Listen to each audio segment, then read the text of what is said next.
Flamengo é um time de responsa, um time de amor.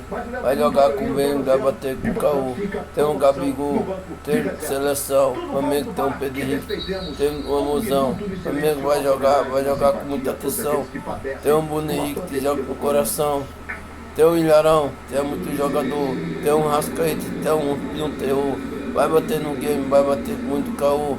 Vai fazer gol no amor.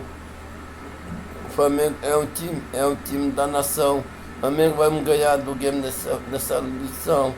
Tem um Pedro Henrique, tem um jogador, tem um Pedro Henrique, tem muito amor. Tem um Rascaeta, que joga até demais. O Rascaeta joga bola no gol do game do rapaz. Tá jogando agora, tá jogando muito atenção. O Flamengo vai ganhar a Copa do Brasil, meu irmão. O Flamengo é o cara de responsa. Joga no game, joga e aponta. Vai jogar agora, vai jogar Caú. O Flamengo vai jogar com muito amor.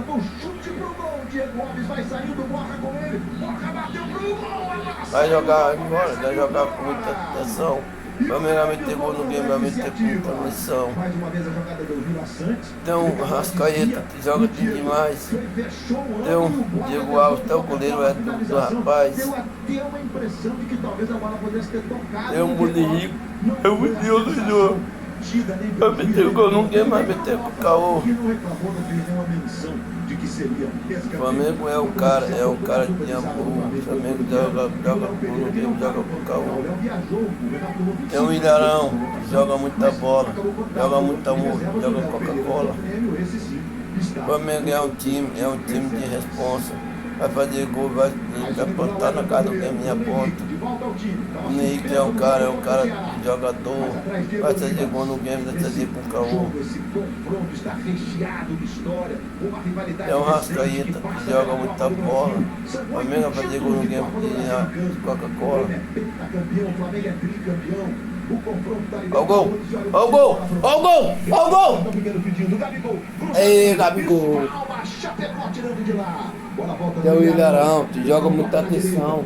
Fez o gol no game nessa vez com o coração. Vai jogar agora, vai jogar muito. O Flamengo vai fazer gol no game, fazer com muita atenção. O Bruno Henrique é o cara jogador. Vai fazer o gol no game, vai fazer com o Caô. Gabigol é o cara de responsa. Vai fazer gol no game, vai fazer de aponta. Tinha expectativa de contar com a volta do Jeromel, né? O Jeromel não ficou 100%.